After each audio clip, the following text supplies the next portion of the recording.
What's up guys, it's Tommy here and welcome to a brand new Liverpool new manager update, because Liverpool made another big step towards the route to appoint Xabi Alonso as Jurgen Klopp's successor, because the man who brought Xabi Alonso to Leverkusen's sporting director back then, is now working at West Ham. And West Ham, he's not a sporting director, but he's a transfer chief. His name is Tim Steidten, and he emerges as a leading candidate to become Liverpool's sporting director. Liverpool wanted to wait until the transfer window is over so they can make an approach. They wanted to respect West Ham's January transfer window. They didn't want to upset them too much. But now that the transfer window is over, West Ham are braced for an approach from Liverpool after the transfer window is over. That's what the Daily Mail and leading journalist Lewis Steele is reporting. And Jörg Schmadtke announced that he's leaving Liverpool at the end of the week. So not at the end of the season, but at the end of this week, which means... Sorry, at the end of last week, which means as of Monday, Liverpool have no transfer chief, transfer executive at the club. So we are looking for that man that can foresee and oversee the next generation of new transfers coming in at Liverpool in the summer. And Liverpool already need to work on our transfer targets, and also this helps us getting Xabi Alonso, because Tim Steidten has a very good, very close relationship with Xabi Alonso, being the man who actually brought him to Leverkusen. Liverpool have already seen former sporting director Michael Edwards rejected the chance to return to the club because he wants to focus on his own company. So in this video we will talk about the process of how Liverpool could get Xabi Alonso and what kind of steps Liverpool are planning to take in order to get Xabi Alonso as our next manager. And also we will take a look at the reasons why Liverpool can still win the title and why Liverpool are still one of the favorites to win the title ahead of Arsenal. So if you enjoy these kind of videos, make sure to leave a like and subscribe if you are new around here. And also shout out to Fion Marum, who made the donation to my Patreon page. I get to keep like 95% of that money, so if you want to support me financially, it's better to donate on Patreon than to donate on YouTube, but you can donate on YouTube as well via the thanks button. The link to my Patreon is in the video description. Thank you so much if you support my work this way so I can keep continuing making these videos for you guys. But West Ham's Steidten, according to the Daily Mail newspaper, has emerged as a leading candidate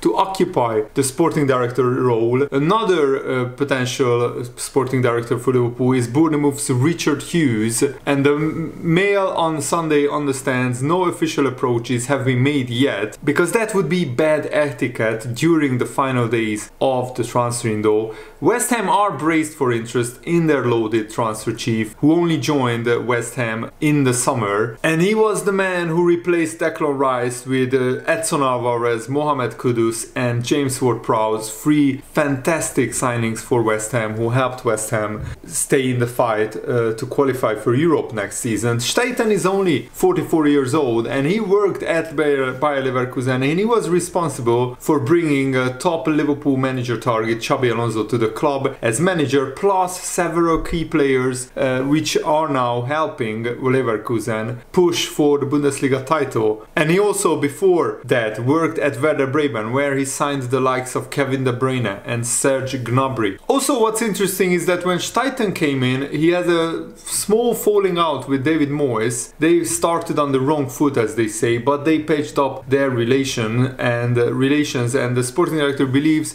he should have more control at West Ham. So that means he's not entirely settled at West Ham, he's not entirely happy. And of course when a bigger club like Liverpool comes calling with a lot more resources and also a new project on the horizon, Steidten, I think, would jump at the chance to become Liverpool's sporting director. And I really love what I read about this guy, having spotted talents like De Bruyne, Serge Gnabry very early in their careers. Remember that they were nobodies in the football world back then when they went to Werder Bremen. And also spotting talent like Hincapie, Jeremy Frimpong, Florian Wirtz. Xabi Alonso brought him up from the Leverkusen youth team under Tim Steidten's guidance as well. And West Ham are pretty worried that Steiten could leave if Liverpool come calling. He's said to be one of the names on Liverpool's, targets, Liverpool's list to target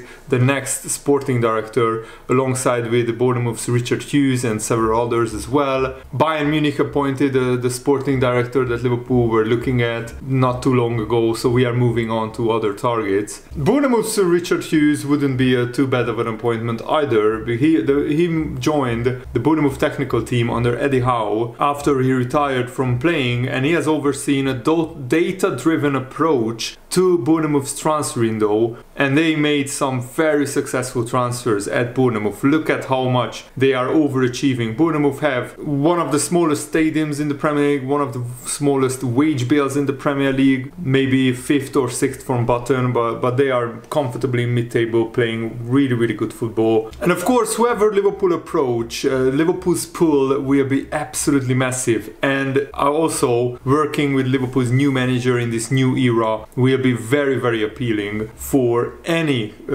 potential sporting director. Liverpool's glory era under Jurgen Klopp came because of very shrewd, very smart, data-driven transfers picked out that they have value for money. And I think it's a blessing in disguise that Liverpool didn't end up signing Moises Caicedo, because with that amount of money we signed Dominik Szoboszlai and also Gravenberch, two very, very talented players. Gravenberch still only 21 years old. He didn't play well against Arsenal, but give him time, and I think Jurgen Klopp can help him become a better player, and hopefully the next manager will be also great with working with the young players, getting them better, improving them. And getting Steiten from West Ham is the first step in the process of hopefully getting Xabi Alonso as the new manager at Liverpool. FSG are working on this recruitment process with a data-driven approach to get the right man, and also appointing Theo Epstein as a senior advisor is a huge move by FSG, and that also will help Liverpool appoint a really, really awesome next manager. Hopefully that will be Xabi Alonso. Everything points to that being Xabi Alonso, because Steiten has a personal relationship with Xabi Alonso. They know each other already, and I think reuniting Steiten with Xabi Alonso at Liverpool could be a very formidable partnership. It could be almost as good as Michael Edwards and Jurgen Klopp. They were an absolutely fantastic combination. Michael Edwards had a brilliant eye for talent, and Jurgen Klopp had a brilliant skill to make these young, talented, hungry players into world-class players. And I think Xabi Alonso is doing something similar as well, signing Boniface from Union Saint-Gilloise, a small club in Belgium. I mean, small club in terms of the European powerhouses. They are a big club in Belgium, in Belgian football. But yeah, Boniface wasn't on the radar of many of the top clubs, and he became a world-class striker under Xabi Alonso before he got injured. And Boniface is out injured until April, so the Leverkusen signed Borja Iglesias, a fantastic, very experienced striker from Real Betis, who is having not the best seasons at Betis. He only scored 2 goals, but he has been mainly as a substitute. But he still has bags of talent, so I will be looking out for how Leverkusen do with him up front. So even though Arsenal played much better than Liverpool yesterday, they weren't like the world-class swashbuckling Arsenal that everyone makes them out to be. They were just better than Liverpool, and Liverpool were awful, so that's not saying much. And they still needed a massive howler by two of our most experienced and best players, Alisson and Van Dijk. And I loved how Van Dijk took responsibility after the game. He came out, faced the press, faced the media, and held his hand up and said, "It's my bad, it's my fault, I take full responsibility, I should have cleared the ball." But also Martinelli pushed Van Dijk, so that's why Alisson kicked Van Dijk here in the middle of his torso, around the waist area, because if Martinelli doesn't push Van Dijk from behind, then Alisson can clear the ball and Liverpool don't concede that goal. And still, Liverpool were in the game, but then we got a red card, and that's fine. Konate should have had 2 yellows probably, but then Gabriel should have had at least 3 yellows in the game, but it wasn't because of of the referee that we lost the game, but it was just Anthony Taylor again, was just super annoying. And probably Liverpool's 3 or 4 best players, Darwin Núñez, Mo Salah, Dominic Szoboszlai and Conor Bradley. In a recent 2 months, these were Liverpool's 4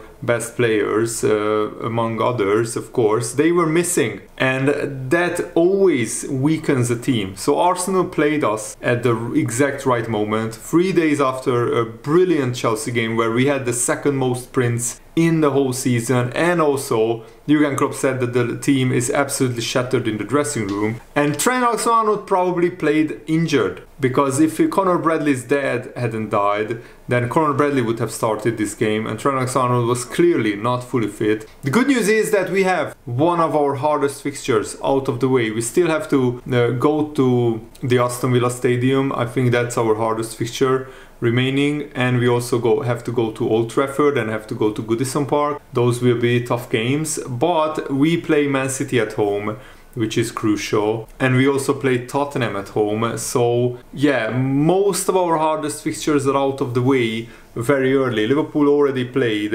Newcastle twice, Chelsea twice, Arsenal twice, and the other top teams still have to play these games. They still have to play each other.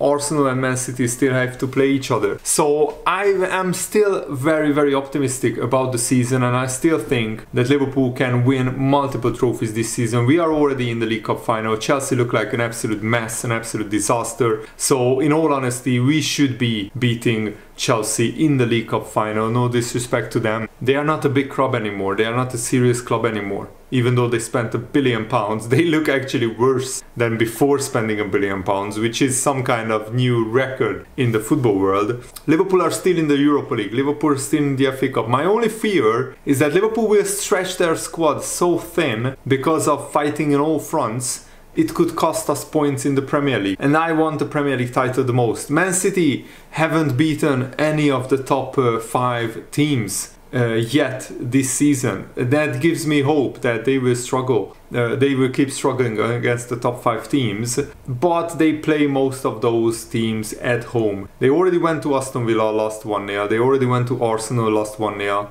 And I think they haven't beaten Tottenham as well. They drew with them 2-2 or 3-3 at home, something like that. But yeah, the Man City needs to drop points, because I can't see Liverpool winning every single game between now and the end of the season. So hopefully Man City will drop points, and Man City will still be in the FA Cup, in the Champions League, so their squad will be stretched as well. But if Haaland and Kevin De Bruyne stays fit between now and the end of the season, it will be very, very difficult to stop Man City winning most of their games. And Gary Neville said that Liverpool are a more ruthless team up front than Arsenal. They are more ruthless in the final third, and I think that could cost Arsenal in the end, Gary Neville said. I mean, at the start of the season I said I thought Arsenal would win the league, but still there are many signs today of Arsenal not having that killer instinct in the final part of the pitch. And I think at some point in the last part of this season it's going to hurt them. So for me, yes, Arsenal are a really well coached team, their system is good, the way they are playing is good, but that last bit, because that's what's missing for Arsenal, because Liverpool have Jota, Salah, Núñez, Gakpo, Luis Diaz. They have so much firepower, they have so much threat, and Liverpool still have the joint best defense in the Premier League alongside Arsenal. So my hope is that we have now 1 week break until we play Burnley, then we have another week until we play our next game. So hopefully in these next 2 weeks, we only have 1 game. Hopefully Liverpool will be able to recover a lot of their injured players, and Liverpool manager Jurgen Klopp can work with the players on the training ground. Hopefully Thiago gets another 2 weeks under his belt in training. Dominic Szoboszlai should be back. Salah should be back from his injury. Trent and Robertson should be fully fit, and then we can start this really big run in. Liverpool play Crystal Palace, Burnley before that, Crystal Palace and Nottingham Forest before we play Man City in the league. We have to win all those 3 games. The Crystal Palace game, I'm not sure if that's accurate. But yeah, we need to win the next 3 games in the Premier League before we host Man City at Anfield, and then we have to beat Man City at Anfield, because if it's a draw or if City win, that will just give Man City even more momentum and even more ground. And the worrying thing for Liverpool is Man City could be top of the league before Liverpool host Burnley, because they have 2 games before we play Burnley. But yeah, let's hope tonight Brentford can take something off Man City, but I'm not holding my breath. I'm just hoping and praying that Man City will slip up, because yeah, this Liverpool team is still a work in progress, and it's actually amazing that we are still top of the league, completely rebuilt our midfield in the summer. So credit to Jurgen Klopp and the job that the Liverpool players have done. The real winners yesterday were Man City. This was a perfect result for Man City, because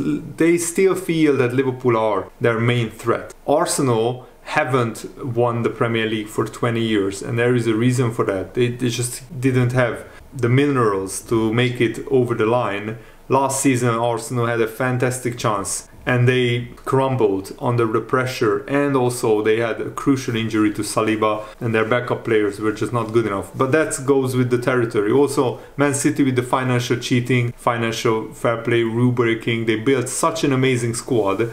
They can handle the crazy schedule, they can handle anything, they can handle injured players, they can handle like Kevin De Bruyne missing a season. Remember, Man City won a Premier League title with Kevin De Bruyne, their best player, missing almost the whole season. No other team could do that, honestly. Your best player missing for the whole season and you still win the title? I mean, that's absolutely crazy. And it shows what a crazy squad Man City had because of financial cheating. Gary Neville said, I think Man City will look at Liverpool as a big threat in terms of the title, because Liverpool have been there before, and we've got players who have done it before.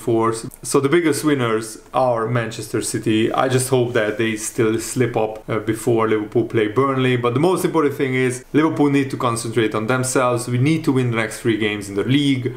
And then on March the 9th, Man City rock up at Anfield, and I hope that the atmosphere will be absolutely ferocious, and that will be a massive, massive game, and I'm really looking forward to it. Thanks for watching, guys. Hope you enjoyed this. Have a nice day. See you later.